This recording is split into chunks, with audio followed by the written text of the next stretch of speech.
Hello, this is Mark Hubbs with Aeroscon Bullet Molds. Today we're going to be looking at the Colt Dragoon bullet.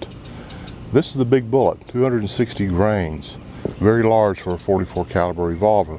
It was developed in the early 1850s for the Colt Dragoon revolver. However, it was used up until the end of the percussion era, even in the model 1860 Army. In fact, these were made for that revolver and in the Dragoon all through the Civil War years. Obviously with a smaller powder charge for the model 1860. We're going to be testing it in the Colt Walker revolver. And I chose this because folks just like seeing Colt Walker revolvers, and also because it has a capacity for a much larger powder charge. And we're going to take it to the chronograph and see how well it does. Then we'll also shoot some water jugs and see what kind of penetration we get. Stick with us.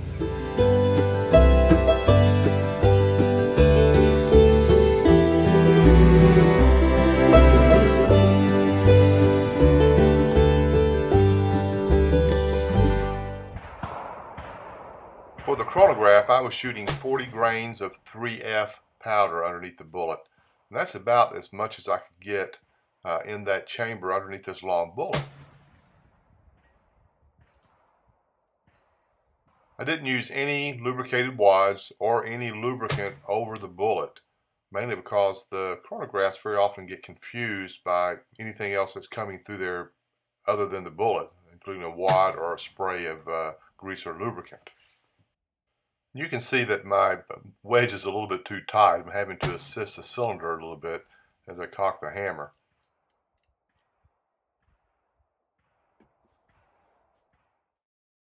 And here are the results. An average of 789 feet per second.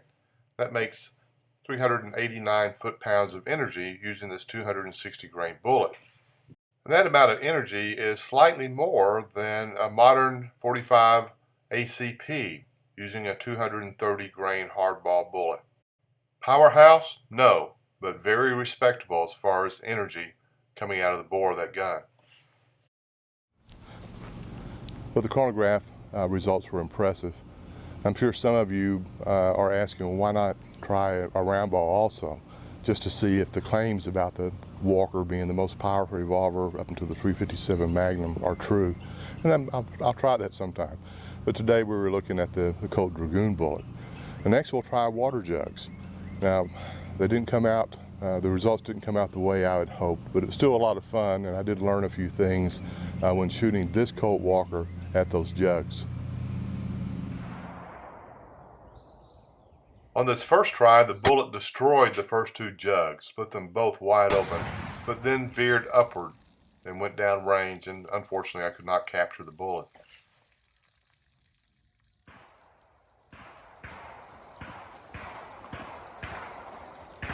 I couldn't capture the bullet inside one of the jugs, but I did catch it on film. Now watch this closely. This is the side view. It's slow motion. This is 240 frames a second, and then slow down even further. Did you see the streak going above the red caps?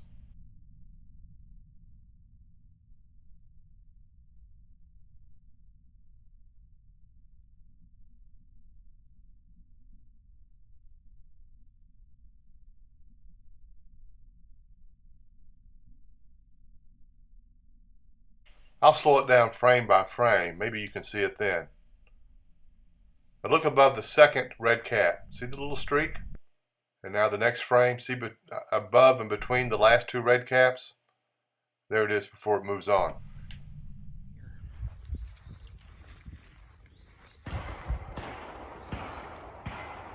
We'll try a second shot. See what happens this time.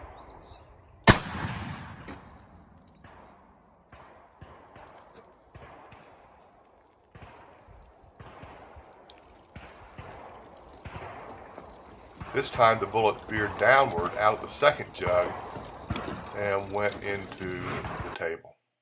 The table is two pieces of plastic laminated together. The bullet went between those two pieces and traveled about 24 inches all the way up to the center hinge. It's still in the middle of the table now. And by the way, y'all keep y'all's traps shut. There's no reason Miss Phyllis needs to find out about a hole in her new table. Here's the slow motion of the same shot.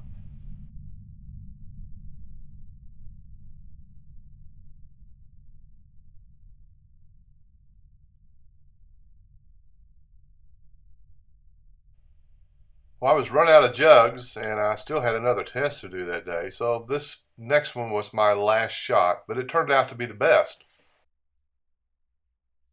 See if you can tell how many jugs the bullet passed through before it veered off to the right. I love how the camera catches the lids coming off the jugs and the water fountaining straight up.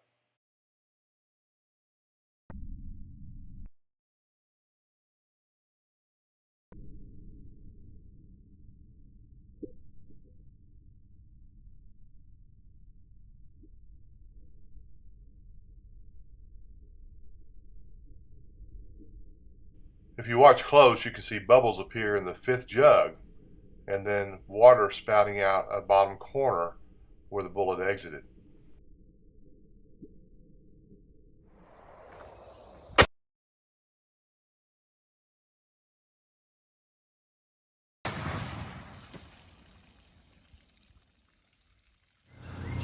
So the results were disappointing, not by the power of the bullet, but by the flight path of the bullet. I could only get 5 jugs before the bullet would veer off in another direction. Some of that may be the nature of the bullet, but I think it may be the nature of the revolver also. This is an older Uberti replica with the old 1 30-inch twist in the barrel.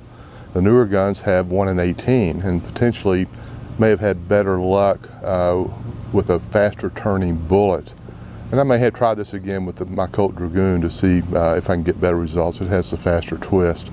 But the impacts were impressive.